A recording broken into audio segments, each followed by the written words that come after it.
नमस्कार दोस्तों, स्वागत है आपका हमारे YouTube चैनल पीसीएम स्टडी पर। तो अभी तक हमने अपनी 6 क्लास मतलब 6 लेक्चर कंप्लीट कर लिए हैं। 6 लेक्चर में हमने अनुमानसिकता एवं विविधता के कई पार्ट को अच्छे से समझ लिया है। अब जो थोड़ा बहुत बचा 2-3 क्लास में उसको भी निपटा देंगे। तो आज हम पढ़ने वाले हैं अपूर्ण प्रभाविता, सहप्रभाविता और गुणसूत्र के बारे में कि कहते कैसे हैं। इसके बाद में फिर कल हम गुणसूत्र की संरचना और लिंग निर्धारण के बारे में समझेंगे कि पक्षियों में लिंग निर्धारण, मधुमक्खी में लिंग निर्धारण, मनुष्य में लिंग निर्धारण और जो भी होंगे वो सारे हम कल समझेंगे। चलिए तो आज की क्लास को हम शुरू करते हैं। हाँ,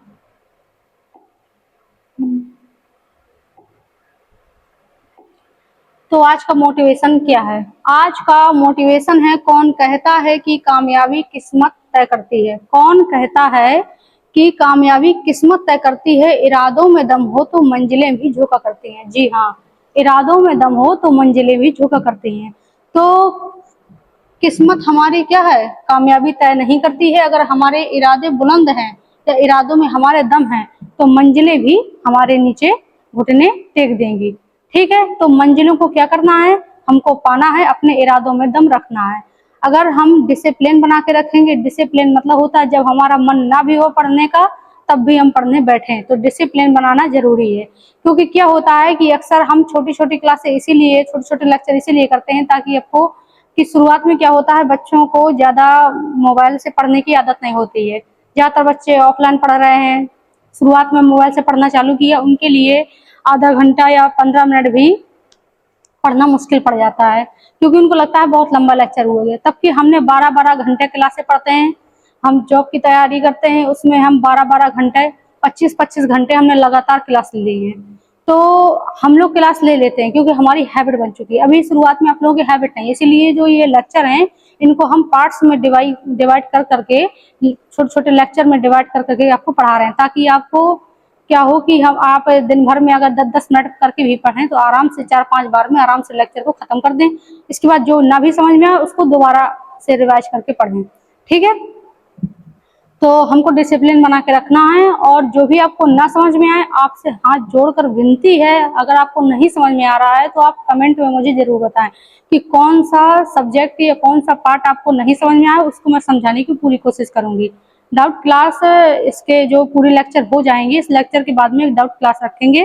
डाउट क्लास में जो जो भी आपके कमेंट होंगे उन सबको कमेंट को इसमें दर्शाया जाएगा, इस डिजिटल बोर्ड में उनकी कमेंट को दर्शाया जाएगा। स्क्रीनशॉट लेके हम उस कमेंट को दर्शाएंगे, कमेंट में क्या पूछा गया है उसको दोबारा से समझाने का प्रयास करेंगे। ठीक है, चलिए तो आज का लेक्चर शुरू करते हैं। तो आज के लेक्चर में सबसे पहले क्या है? अपूर्ण प्रभाविता। अपूर्ण प्रभाविता कैसे कहते हैं? Incomplete dominance. अपूर्ण प्रभाविता परिभाषा, जब किसी जीव में प्रभावी और अप्रभावी जीन में से कोई भी पूरी तरह अपना प्रभाव नहीं दिखाता तो संकर संतानों में दोनों के बीच का नया लक्षण, दोनों के बीच का नया लक्षण दिखाई देता है, इसे अपूर्ण प्रभाविता कहते हैं। तो इसमें क्या होता है कि इसमें ना तो पूरा लक्षण दिखाई देगा, ना ही पूरा लक्षण ना दिखाई देगा। इसमें क्या होगा? इसमें अपूर्ण लक्षण हमको दिखाई देगा, अपूर्ण प्रभाविता ही उसे कहते हैं। चलिए तो हम आपको थोड़ा समझाते, इसके बाद में एग्जाम्पल बता देंगे। तो इसमें समझाने, देखिए समझिए क्या है कि जैसे हमने क्या लिया था, कैपिटल टी लिया था, लंबा पौधा, लंबा पौधा। इसके बाद में हमने स्मॉल टी लिया था, क्या है? बौना पौधा। इसके बाद में हमने क्या किया? युग्मकों के निर्माण के समय क्या होते हैं? युग्मकों के निर्माण के समय जीन अलग अलग हो जाते हैं। युग्मक निर्माण किसे कहते हैं? युग्मक उसे कहते हैं जो जनन कोशिकाएं होती हैं। जनन कोशिकाओं को ही क्या कहते हैं? जो कोशिका प्रजनन में सहायक होती हैं, युग्मक किसे कहते हैं? युग्मक जो कोशिकाएं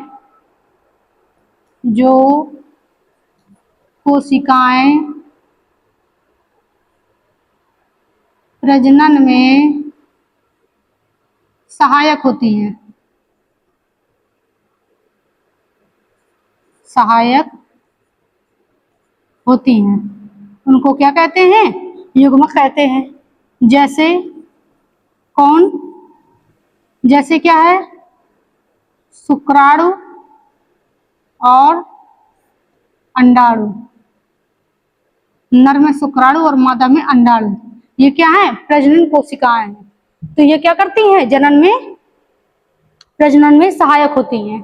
ठीक है, तो युग्मकों के निर्माण के समय क्या होता है? जीन अलग अलग हो जाते हैं। इसके बाद में हमने क्या किया? इन दोनों का संकरण कराया। संकरण कराने के बाद में क्या हुआ? कैपिटल टी स्मॉल टी प्राप्त हुआ। लेकिन क्या है इसमें? हमने क्या बताया था?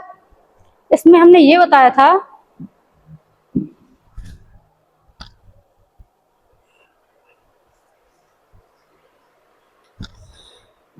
हाँ, तो क्या बताया था कि इसमें क्या होगा?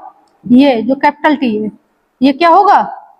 प्रभावित होगा, क्योंकि ये लंबा वाला है, बड़ा है, और ये स्मॉल टी अप्रभावित होगा। ये हमने आपको अभी तक पढ़ाया है और आपने हमसे सीखा है। लेकिन इसके बाद में क्या पता चला? कहीं कहीं क्या देखा गया? इसमें पौधों में देखा गया कि अपूर्ण प्रभाविता भी रहती है। क्या होता है कि कोई कोई चीज पूरी तरह प्रभावित नहीं हो पाती, अपने बीच का लक्षण क्या करती है? प्रभाव दिखाती है। तो इसमें क्या लिखा है? जब किसी जीव में प्रभावी और अप्रभावी जीन में से कोई भी पूरी तरह अपना प्रभाव नहीं दिखाता, तो संकर संतानों में दोनों के बीच का नया लक्षण दिखाई देता है, इसे अपूर्ण प्रभाविता कहते हैं। चलिए आपको एग्जाम्पल के माध्यम से समझाते हैं कि अपूर्ण प्रभाविता कहते किसे हैं। अथवा इसकी दूसरी परिभाषा भी है, आपको अगर अच्छे से वो याद ना हो पा रही तो दूसरी परिभाषा भी है। जब प्रभावी जीन अप्रभावी जीन को पूर्णतः नहीं दबा पाता, मान लीजिए कि कैपिटल टी स्मॉल टी को पूरी तरह दबा देता है मटर के पौधे में, तो क्या होता है? लंबा मटर का पौधा ही हमको नजर आता है, लंबा मटर का पौधा ही हमको दिखाई देता है, लक्षण लंबे का। लेकिन क्या होता है कि अप्रभावी जीन को पूर्णतः नहीं दबा पाता और संकर में मध्यवर्ती लक्षण प्रकट होता है, तो उसे अपूर्ण प्रभाविता कहते हैं। जैसे मान लीजिए लाल और सफेद, लाल और सफेद मतलब रेड प्लस व्हाइट, इन दोनों का क्या करवाया जाएगा? संकरण करवाया जाएगा। जब इन दोनों का क्या करवाया जाएगा? संकरण करवाया जाएगा, तो हमको क्या प्राप्त होना चाहिए? रेड प्राप्त होना चाहिए। किसके अनुसार? प्रभावित और अप्रभाविता के अनुसार। लेकिन ये क्या है? ये है अपूर्ण प्रभाविता। तो इसमें क्या होगा? इसमें रेड प्राप्त नहीं होगा, इसके मध्यवर्ती बीच का प्राप्त होगा। क्या? पिंक, जिसे क्या कहते हैं? गुलाबी कलर। तो हमको ये प्राप्त होगा। यही क्या है? अपूर्ण प्रभाविता। ठीक है, तो इसमें क्या लिखा है? चलिए फिर से परिभाषा को देखिए। जब प्रभावी जीन अप्रभावी जीन को पूर्णता नहीं दबा पाता, ये इसको पूर्णता, रेड व्हाइट को पूर्णता नहीं दबा पा रहा है, नहीं दबा पाता, और संकर मतलब जब दोनों मिल गए, संकर में मध्यवर्ती लक्षण प्रकट होता है। इसमें क्या हुआ? मध्यवर्ती लक्षण प्रकट हो गया। मध्यवर्ती मतलब कि गुलाबी कलर आ गया, प्रकट होता है, तो उसे अपूर्ण प्रभाविता कहते हैं।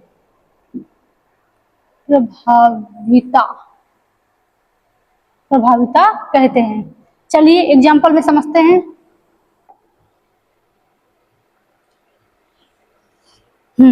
एग्जाम्पल में समझते हैं।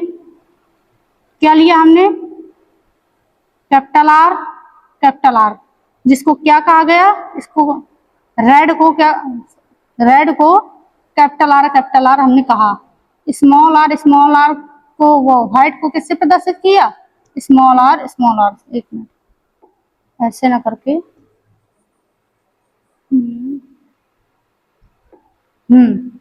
रेड और व्हाइट। रेड को किससे प्रदर्शित किया? कैपिटल आर से। व्हाइट को स्मॉल आर से प्रदर्शित किया। अब युग्मकों का निर्माण होगा तो जीन क्या होंगे? अलग अलग हो जाएंगे। एक इससे आर ले लिया गया, एक इससे स्मॉल आर ले लिया गया। इन दोनों का क्या करवाया गया? संकरण करवाया गया। संकरण करवाने पर हमको क्या प्राप्त हुआ? कैपिटल आर और स्मॉल आर। एक बार में तो हम पता लगा नहीं सकते हैं कि ये सही है या नहीं है, क्योंकि इसको दोबारा हमें क्या कराना पड़ेगा? दोबारा से हमको स्टडी करनी पड़ेगी। एक बार में ही सब कुछ हम पता नहीं लगा सकते, हो सकता है कहीं ना कहीं गलत हो। तो दोबारा भी वही सेम निकल रहा है तो इसका मतलब हाँ ये सही है, तो हम दोबारा इसको करेंगे। फिर इसको क्या किया गया? दोबारा संकरण करा के इसको देखा गया। ये दोहरा संकरण, ये क्या हुआ, F1 पीढ़ी। ये क्या हुआ, F1 पीढ़ी, F1 पीढ़ी। फिर इसके बाद में क्या करवाया गया, फिर क्या लिया गया, capital R, small r, capital R, small r. इसमें से क्या हुआ, युग्मकों के निर्माण के समय जीन अलग अलग हो गए। ठीक, तो जीन अलग अलग हो गए तो क्या किया गया, कैपिटल आर, यहाँ पे आ गया स्मॉल आर, यहाँ पे कैपिटल आर, यहाँ पे स्मॉल आर। अब इनका क्या करवाया जाएगा, अब इनका करवाया जाएगा संकरण। ठीक है, तो इनका संकरण करवाया जाएगा, इसका इससे, इसका इससे, इसका इससे, फिर इसका इससे। अब capital R, capital R, capital R, small r, capital R, small r, small r, small r. अब क्या हुआ, दो शुद्ध जनक प्राप्त हो गए। कहीं कुछ भी हम मतलब कि देखेंगे F2 पीढ़ी में क्या होंगे कि शुद्ध जनक दोबारा में प्राप्त हो जाएंगे। लेकिन ये दूसरे वाले में क्या हुआ, दूसरे वाले में क्या हुआ, जब ये देखा गया पुष्प, पुष्प को जब देखा गया इन दोनों का संकरण कराने के बाद में, इस संकरण में किसको लिया था, इसमें हमने एग्जाम्पल में किस पौधे को लिया था, इसमें मटर के पौधे को नहीं लिया था, इसमें हमने किसको, गुलाबांस को लिया था। किसको लिया था, गुलाबांस को लिया था। गुलाबांस सबने नाम सुना होगा, गुलाबांस को लिया था, गुलाबांस, जिसका वैज्ञानिक नाम क्या है, मिराबिलिस जलापा। जलापा इसका क्या है, वैज्ञानिक नाम है, जिसका बॉटनिकल नेम बोलते हैं या जूलॉजिकल नेम बोलते हैं। ठीक है, इसका तो बॉटनिकल नेम ही बोले क्योंकि बॉटनी में ही पढ़ रहे हैं। और इसको 4A क्लॉक नाम से भी जानते हैं कि इसकी जो पंखुड़ियां हुआ करती हैं तो वो कैसी होती हैं, इसमें 4 पंखुड़ियां हुआ करती हैं गुलाबांस के फूल में। तो आपने देखा होगा कि गुलाबांस का फूल गुलाबी कलर का होता है, तो वो क्या है, संकरित पौधा है। हमने संकरण करके उसको सफेद और लाल दोनों को मिला के इसको गुलाबी को बनाया है। तो इसमें क्या हुआ, इसमें बीच का मध्यवर्ती जो है वो इसमें क्या हुआ, देखने को कलर मिला। इसमें क्या रहा, आर जो रेड है वो प्रभावी नहीं रहा और ना ये अप्रभावी रहा, स्मॉल आर जो व्हाइट है। ये दोनों क्या रहा, मध्यवर्ती बीच का रहा। तो कौन से प्राप्त हुए, ये गुलाबी प्राप्त हुए। इसी को क्या कहा गया, इसी को हमने क्या कहा, अपूर्ण प्रभाविता, इसका हमने नाम दिया। ठीक है, तो इसका जो ये होगा लक्षण प्रारूप अनुपात, लक्षण प्रारूप अनुपात, जिसको क्या बोलते हैं, फिनोटाइप, फिनोटाइप। तो क्या होगा इसका फिनोटाइप, और जीन प्रारूप अनुपात, जीन प्रारूप अनुपात, अनुपात क्या होगा, जीनोटाइप, सॉरी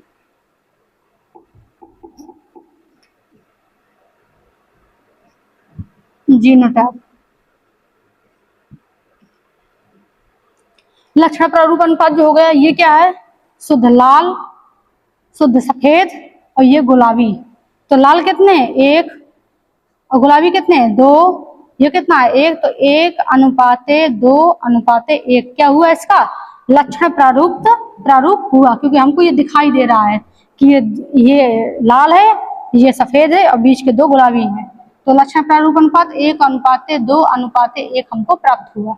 अब इसके बाद में जीन प्रारूप अनुपात देखेंगे, तो जीन प्रारूप अनुपात भी सेम रहेगा, क्योंकि ये शुद्ध हमको 1 क्या प्राप्त हुआ, रेड प्राप्त हुआ। 2 क्या हुए, capital R small r, capital small r, 2 capital R small r हमको प्राप्त हुए और 1 स्मॉल आर प्राप्त हुआ। तो जीन प्रारूप अनुपात जो जीनोटाइप है वो भी क्या प्राप्त होगा, 1:2:1 के अनुपात में प्राप्त हो गया। ठीक है, तो ये बात आपको आ गई होगी समझ में कि अपूर्ण प्रभाविता कहते कैसे हैं। ठीक है, अब क्या देखेंगे, अब देखेंगे सह प्रभाविता। सह प्रभाविता किसे कहते हैं, जब किसी जीव में उपस्थित दोनों एलील, एलील मतलब जीन, जो 2 जीन का जोड़ा होता है उसे एलील बोलते हैं। जब किसी जीव में उपस्थित दोनों एलील समान रूप से अपना अपना प्रभाव दिखाते हैं और कोई भी एलील एक दूसरे को नहीं दबाता, दबाता, तो सह प्रभाविता कहते हैं। अब इसमें क्या होगा, इसमें ना मध्यवर्ती बीच का प्राप्त होगा आपको कलर, ना केवल रेड और केवल व्हाइट प्राप्त होगा। इसमें क्या प्राप्त होगा, इसमें दोनों साथ साथ में प्राप्त होंगे। जैसे कि मान लीजिए कि आपने गाय देखी होगी, गाय क्या होती हैं, कुछ आधी काली होती हैं, कुछ आधी व्हाइट होती हैं। कहीं कहीं काला काला कलर होता है गले के नीचे, कहीं सिर में टीका सा लगा होता है, कहीं कुछ किसी के ओम बना होता है, तो लोग अंधविश्वास में चले जाते हैं कि अरे ओम बना है, इसको खिलाओ पिलाओ, इसकी पूजा करो, ये सब अंधविश्वास है। तो ये जीन की वजह से होता है, ठीक है। तो क्या होता है कि कुछ कलर क्या होता है, साथ साथ में कलर आता है, ब्लैक भी साथ में आ जाता है, व्हाइट भी साथ में आता है, दोनों मिक्स होके नहीं आता है। या तो पूरा व्हाइट आ जाए, तो पूरा ब्लैक आ जाए, या तो बीच का आ जाए, भूरा कलर आ जाए, मतलब जो भूरा कलर होता है हल्का ब्लैक हल्का व्हाइट, वैसा कलर आ जाए, नहीं आता। उसमें क्या होगा, दोनों साथ साथ आएंगे, पूरा प्योर ब्लैक आएगा, पूरा प्योर व्हाइट चितकबरा कलर का आएगा, ठीक है। चितकबरा जैसा, जैसे कि मान लीजिए ये है, अब आधे में क्या हो गया, ऐसा कलर हो गया गाय में, कुछ कलर क्या हो जाता है, ऐसा हो जाता है, मतलब ये मान, तो ये ब्लैक हो गया, व्हाइट हो गया, ऐसे ऐसा कलर मतलब कि रहता है, ठीक है। तो सह प्रभाविता उसे कहते हैं जो साथ साथ में अपने प्रभाव दिखाते हैं। एग्जाम्पल, एग्जाम्पल में क्या लेंगे, ब्लैक, ब्लैक लिया, और क्या लिया, व्हाइट, ब्लैक और व्हाइट लिया, ठीक है। ब्लैक में कैपिटल बी को इससे दर्शाएंगे, व्हाइट को हम स्मॉल बी से दर्शाएंगे, ठीक। अब इसके बाद में इनके युग्मकों का निर्माण हुआ, तो कैपिटल बी आ गया, स्मॉल बी आ गया। अब इन दोनों का क्या करवाया गया, संकरण करवाया गया। क्या क्या प्राप्त हुआ, कैपिटल बी और स्मॉल बी, ठीक है। दोनों साथ साथ में प्राप्त होंगे, ये नहीं होगा कि इसने इसको दबा दिया, दबाता कोई नहीं है, साथ साथ आएंगे, ना बीच का कलर आएगा, ना प्योर व्हाइट आएगा, ना प्योर ब्लैक, दोनों का आएगा, ठीक है। इसके बाद में क्या हुआ, ये F1 पीढ़ी है, ये क्या है, ये है F1 पीढ़ी, F1 पीढ़ी। अब क्या होगा, अब हमने कैपिटल बी स्मॉल बी लिया, फिर हमने कैपिटल बी स्मॉल बी लिया। अब इसके बाद में कैपिटल बी स्मॉल बी लिया, कैपिटल बी स्मॉल बी लिया। अब इन दोनों का क्या करवाएंगे, संकरण करवाएंगे,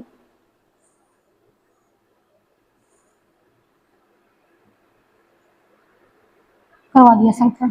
संकरण करवाने से क्या प्राप्त होगा, capital B, capital B, capital B, small b, capital B, small b, और स्मॉल बी, स्मॉल बी, ठीक है। तो इनमें क्या प्राप्त हुआ, F2 पीढ़ी में, F2 पीढ़ी।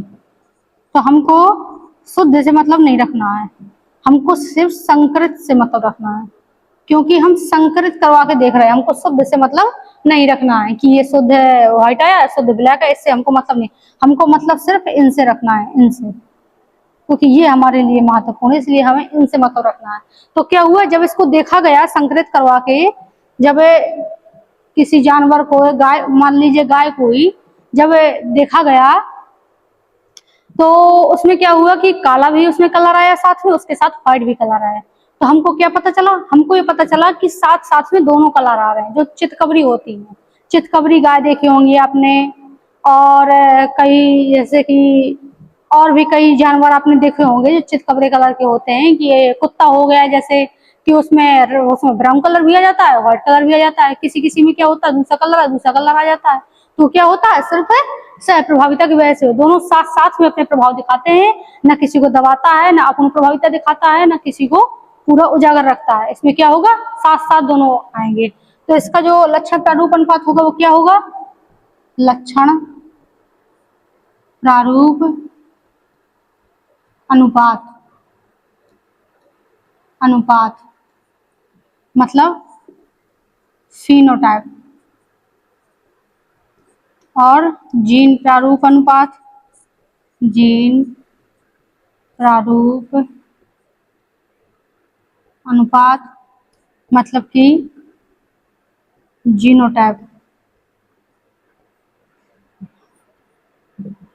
तो इसका लक्षण प्रारूप अनुपात क्या होगा? हमको क्या दिखाई दे रहा है? ये प्योर ब्लैक एक, ये सह प्रभाविता वाले दिख रहे हैं दो, और ये एक, और यही इसका क्या होगा? जीन प्रारूप अनुपात भी होगा। जीन भी ऐसे ही दिखाई दे रहे हैं, तो 1:2:1, 1:2:1, क्या हुआ? ये ये लक्षण प्रारूप अनुपात और ये जीन प्रारूप अनुपात हमको 1:2:1 के रूप में प्राप्त हुआ। किसमें? अपूर्ण प्रभाविता में भी और सह प्रभाविता में भी। ठीक है, चलिए अब पॉइंट क्या है? किसका किसका पॉइंट हम देख रहे हैं? सह प्रभाविता का। यहाँ आई ए और आई बी दोनों एलील अपना अपना प्रभाव एक साथ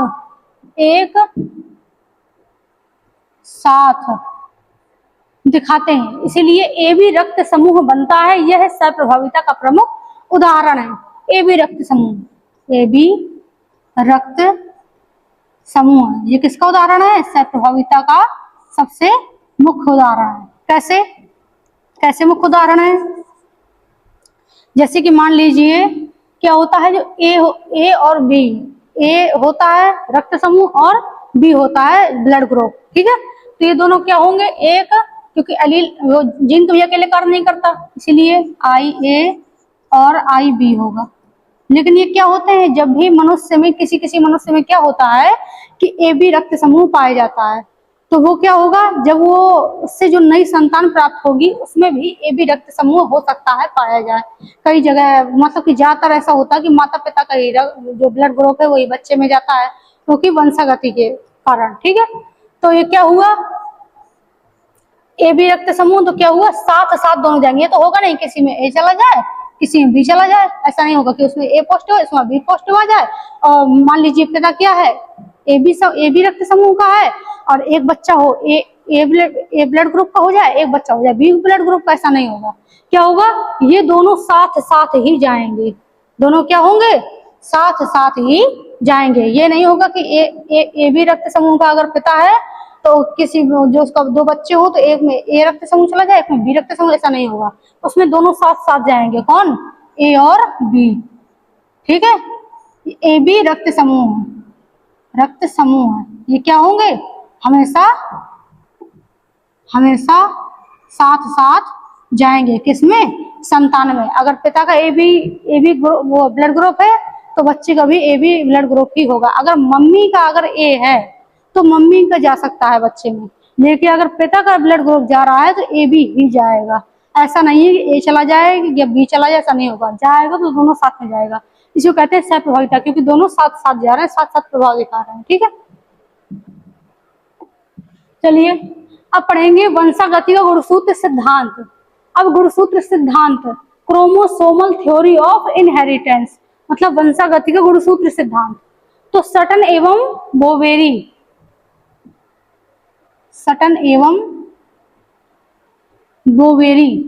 एक सटन था वैज्ञानिक और एक कौन था? बोवेरी, द्वारा प्रतिपादित वंशागति का गुणसूत्र सिद्धांत, मतलब कि जो सटन और बोवेरी दो वैज्ञानिक थे, उन्होंने गुणसूत्र वो वंशागति गुणसूत्र सिद्धांत दिया कि गुणसूत्र से जीन चिपक के कैसे एक पीढ़ी से दूसरी पीढ़ी में चले जाते हैं। मतलब कि जो वंशागति मतलब कि माता पिता से बच्चों में जो गुणों का जाना, तो क्या होता है कि सटन बोवेरी ने ये बताया कि गुणसूत्र से जीन चिपक के एक पीढ़ी से दूसरी पीढ़ी में कैसे चले जाते हैं, इसको समझाया। तो किसने? सटन और बोवेरी द्वारा प्रतिपादित वंशागति का गुणसूत्र सिद्धांत कहता है कि गुणसूत्रों के माध्यम से ही आनुवंशिक लक्षण एक पीढ़ी से दूसरी पीढ़ी में स्थानांतरित होते हैं। कौन कहता है? सटन एवं बोवेरी। जैसे मान लीजिए कि आपने डीएनए पढ़ा होगा, तो डीएनए और आगे पढ़ाएंगे, हाई स्कूल में भी पढ़ा होगा। तो डीएनए में क्या होते हैं? जीन होते हैं, ए टी सी और जी। ये हाइड्रोजन बंध द्वारा जुड़े होते हैं। ए के साथ में टी डबल बॉन्ड द्वारा, सी के साथ में जी ट्रिपल बॉन्ड द्वारा जुड़ा होता है। तो ये क्या है? ये है जीन है। ठीक है, जीन किसमें चिपके हुए पाए जाते हैं? डीएनए में। और डीएनए का समूह ही, बहुत सारे डीएनए मिलकर ही क्या बनाते हैं? गुणसूत्र बनाते हैं। गुणसूत्र जिसको क्या बोलते हैं? क्रोमोसोम्स। ठीक है, क्रोमोसोम्स बोलते हैं। तो मानव में कितने गुणसूत्र पाए जाते हैं? तो मादा में भी कितने? फीमेल में भी कितने? 46 गुणसूत्र, और मेल में भी 46 गुणसूत्र पाए जाते हैं। ठीक है, जिनमें से कौन कितने होते हैं? 23 जोड़ी, और ये भी कितने होते हैं? 23 जोड़ी। ठीक है, 23 जोड़ी मतलब 46 गुणसूत्र। अब क्या होगा? फीमेल में 22 जोड़ी क्या होते हैं? दैहिक गुणसूत्र होते हैं, जिनको ऑटोसोम बोलते हैं। और एक जोड़ी क्या होता है? एक जोड़ी लिंग गुणसूत्र। लिंग गुणसूत्र, गुण सूत्र, जिसे क्या बोलते हैं? Sex chromosomes. ठीक है, तो कौन कौन से होते हैं? एक्सएस, और इसमें क्या होगा? 22 प्लस 1 मतलब एक जोड़ी लिंग गुणसूत्र। किसमें? पुरुष में भी होता है लिंग गुणसूत्र। ठीक है, क्या होगा? एक्स और वाई। अब ये गुणसूत्र ही क्या होते हैं? डीएनए का बहुत सारे डीएनए मिलकर ही क्या बनाते हैं? गुणसूत्र को बनाते हैं। ठीक है, अब ये एक्स और वाई और ये एक्स एक्स किससे मिलके बने हैं? डीएनए से मिलके बने हैं। और डीएनए में ही क्या पाए जाते हैं? जीन पाए जाते हैं। और जीन में ही क्या है? हमारे मम्मी के और पापा के प्रत्येक लक्षण छिपे हुए हैं। किसी में नाक का लक्षण, किसी में बाल का लक्षण, किसी में व्यवहार का लक्षण, ये सब क्या है? इसमें गुणसूत्र, उसमें जीन में ही छिपे हुए हैं। और जीन किससे चिपके हैं? डीएनए से। जीन से ही मिलके क्या बना है? डीएनए। और डीएनए से ही मिलके क्या बना है? गुणसूत्र। और गुणसूत्र ही क्या होते हैं? वंशागति के अनुसार माता पिता से बच्चों में पहुंचते हैं। जब इनमें क्या होगा? निषेचन होता है, तो एक्स एक्स मिल जाएगा तो लड़की हो जाएगी, एक्स वाई मिल जाएगा तो लड़का हो जाएगा। तो गुणसूत्र एक दूसरे से ट्रांसफर हो गए, और वो क्या हुआ? बच्चे में पहुंच गए। जब पहुंच गए तो क्या साथ में जीन नहीं पहुंचेगा? क्यों नहीं पहुंचेगा? तो इसी को क्या कहा गया? वंशागति का गुणसूत्र सिद्धांत कहा गया, कि कैसे माता पिता से बच्चों में जीन पहुंच जाता है गुणसूत्र के द्वारा। इसी को क्या हुआ? वंशागति गुणसूत्र के सिद्धांत में समझाया गया है। ठीक है, चलिए मुख्य बिंदु किसमें? इसमें गुणसूत्र के बारे में। जीन गुणसूत्रों पर स्थित होते हैं। जी हाँ, आपको बता दिया मैंने, गुणसूत्र पर ही क्या होते हैं? जीन स्थित होते हैं, क्योंकि गुणसूत्र डीएनए से मिलकर बना होता है। और डीएनए ही उसमें क्या है? जीन चिपके हुए हैं। तो मैं कुछ भी बोल दूं तो एक ही बात है, ये तो बोल दूं डीएनए में ये वो जीन चिपके हैं, या बोल दूं गुणसूत्र ही क्या है? जीन चिपके हुए हैं। तो जीन गुणसूत्रों पर स्थित होते हैं। ठीक है, गुणसूत्र जोड़े में पाए जाते हैं। ये क्या है भाई? गुणसूत्र जोड़े में पाए जाते हैं। जी बिल्कुल पाए जाते हैं जोड़े में। एक्स वाई या एक्स एक्स ये जोड़े में पाए जाते हैं। युग्मक निर्माण के समय गुणसूत्र अलग हो जाते हैं। युग्मकों का निर्माण जब होगा, क्या होता है? जो कोशिकाएं हमारे क्या होती है? प्रजनन में, जन्म में सहायक होती है, उनको क्या बोलते हैं? तो युग्मक निर्माण बोलते हैं। ठीक है, युग्मक निर्माण के समय क्या होता है? गुणसूत्र अलग अलग हो जाते हैं। एक्स एक्स होगा तो एक एक्स ये हो जाएगा, एक एक्स ये। वाई एक्स वाई होगा तो एक एक्स ये वाई ये हो जाएगा। और फिर क्या होगा? इनका संकरण होगा। ठीक है, इसी से क्या होगा? बच्चा कभी लड़का पैदा होता, वाई चला जाए साथ में तो लड़का, और एक्स से चला जाए तो लड़की। ठीक है, निषेचन के समय माता और पिता के गुणसूत्र मिलकर नई संतति का निर्माण करते हैं। जी बिल्कुल करते हैं। गुणसूत्र ही वंशागत लक्षण के वाहक हैं। बिल्कुल है। वाहक किसे बोलते हैं? वाहक मतलब वेक्टर। वेक्टर मतलब कि ले जाने वाला। जैसे कि मैं किसी बस में बैठकर जा रही हूँ, तो वो क्या है? मेरा मुझे ले जाने वाला वाहक है। कहाँ? जैसे मैं यहाँ से बैठ के दूसरी जगह अपने घर जा रही हूँ, तो मैं गाड़ी में बैठ के जा रही हूँ, तो ये क्या है? मेरा वाहक है। कौन? बस। ऐसे ही क्या है? गुणसूत्र ही वंशागत लक्षण के वाहक है, क्योंकि जो वंशागत लक्षण होते हैं, जो जीन में हमारे छिपे होते हैं, माता पिता के लक्षण, उन्हीं को बोलते हैं वंशागत लक्षण। वो क्या है? गुणसूत्र के द्वारा ही तो पहुंचते हैं, गुणसूत्र के द्वारा ही तो बच्चों में पहुंचते हैं, तो वंशागत लक्षण है। ठीक है, तो ये गुणसूत्र ही क्या है? वंशागत लक्षण के वाहक है, मतलब बच्चों में ले जाने वाले। ठीक है, गुणसूत्र किसे कहते हैं? गुणसूत्र कोशिका के केंद्रक में पाए जाने वाले धागे नुमा, कोशिका के केंद्रक में पाए जाने वाले धागे नुमा संरचना को गुणसूत्र कहते हैं। गुणसूत्र कोशिका के केंद्रक में स्थित होते हैं। ठीक है, गुणसूत्र कोशिका के केंद्रक में स्थित होते हैं, जो डीएनए तथा प्रोटीन से मिलकर बने होते हैं। इन पर स्थित होते हैं और ये आनुवांशिक लक्षणों को एक पीढ़ी से दूसरी पीढ़ी तक पहुंचाते हैं। तो गुणसूत्र, आपको थोड़ा डायग्राम बना के समझा दूं, कल गुणसूत्र की पूरी संरचना आपको बना के समझा देंगे। ठीक है, तो ये मान लीजिए कोशिका है हमारी, ये क्या है हमारी कोशिका है। ठीक है, ये कोशिका के अंदर क्या है, जीव द्रव्य भरा हुआ है। जीव द्रव्य तो आप जानते ही होंगे, हर कोशिका के अंदर पाया जाता है, जीव द्रव्य भरा हुआ है। ठीक है, इसके अंदर क्या है, केंद्रक है। ये केंद्र में होता है, मतलब बीच में होता है कोशिका के, इसीलिए इसको क्या बोलते हैं, केंद्रक बोलते हैं। केंद्रक में ही क्या है, गुणसूत्र पाए जाते हैं।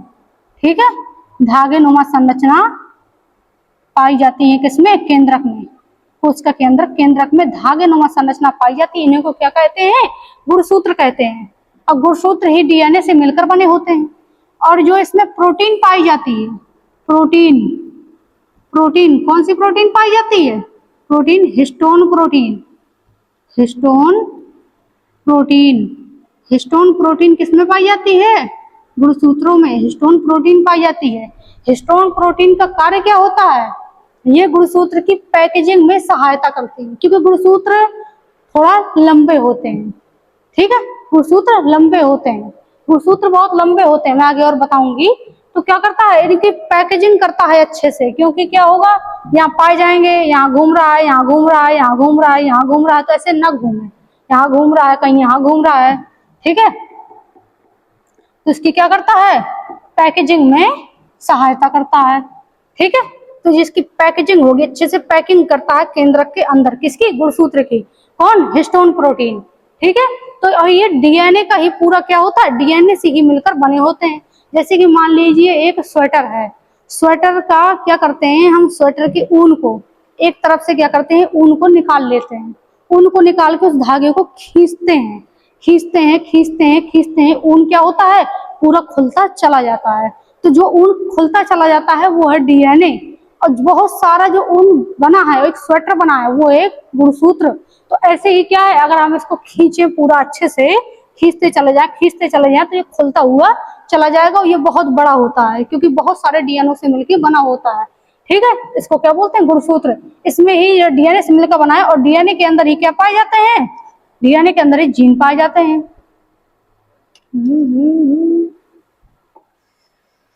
भाई डीएनए के अंदर क्या पाए जाते हैं, जीन पाए जाते हैं। क्या पाए जाते हैं, जीन पाए जाते, जीन ही गुणसूत्र में चिपके रहते हैं। यही गुणसूत्र माता पिता से कहाँ पहुंचते हैं, बच्चों में पहुंचते हैं। तो हमारे लक्षण जीन के द्वारा बच्चों में पहुंच गए, और गुणसूत्र क्या हो गया, हमारे वंशगत लक्षणों का वाहक हो गया। तो हमने आज गुणसूत्र के बारे में अच्छे से समझ लिया है। आई होप कि आपको गुणसूत्र के बारे में अच्छे से समझ में आ गया होगा। कल हम क्या करेंगे, कल हम आपको गुणसूत्र की संरचना के बारे में बताएंगे, गुणसूत्र की संरचना कैसे होती कैसी है, और गुणसूत्र के संरचना को अच्छे से समझाएंगे। उसके बाद में आपको क्या करेंगे कि लिंग निर्धारण के बारे में समझाएंगे कि लिंग निर्धारण प्रणाली है क्या, मतलब कि मनुष्यों में लिंग निर्धारण समझाएंगे, पक्षियों में लिंग निर्धारण, कीटों में लिंग निर्धारण, मधुमक्खी का लिंग निर्धारण। इसके बाद में आपको लिंकेज पढ़ाना रह जाएगा, अगले लेक्चर में पढ़ा देंगे, कल के बाद परसों में आपको उसमें लिंकेज पढ़ा देंगे। इसके बाद में आपको फिर बाकी जो वंशागत जो बीमारियां होती हैं वो आपको समझा देंगे, बस चैप्टर खत्म। इसके बाद में आपको एमसीक्यू करा देंगे। उसके बाद में इंतजार करूंगी आपकी कमेंट्स का, कि आपकी कमेंट्स क्या आती हैं, मैं आपको समझा सकूं उसके बारे में। ठीक है, तो आज की क्लास आपको कैसी लगी, कितना समझ में आया, क्या नहीं समझ में आया, और क्लास को पढ़कर आपको कैसा लगा, इसको मुझे कमेंट सेक्शन में जरूर बताइएगा, जिससे मेरा मोटिवेशन बढ़ेगा। अगर आप मुझे कमेंट के माध्यम से मुझे बताते हैं कि आपको क्लास कैसी लगी, उससे मेरा क्या होता है, मोटिवेशन बढ़ता है, मुझे पढ़ाने में आपको और अच्छी सहायता मिलती है। ठीक है, तो आपकी वजह से ही मुझे मोटिवेशन मिलेगा, और मैं आपके पढ़ाने के लिए यहाँ खड़ी हुई हूँ। ठीक है, तो मुझे कमेंट में जरूर बताइए कि क्लास कैसी लगी और आपको क्या क्या समझ में आया। आज का लेक्चर पूरा खत्म हुआ। कल आपको जो रह गया वो समझा देंगे। इसके बाद में 2-3 क्लास और लेक्चर करके आपकी क्लास इसके चैप्टर को खत्म करते हैं। चलिए ठीक है, क्लास कैसी लगी कमेंट सेक्शन में जरूर बताइएगा। लाइक कीजिए, सब्सक्राइब कीजिए। नमस्कार।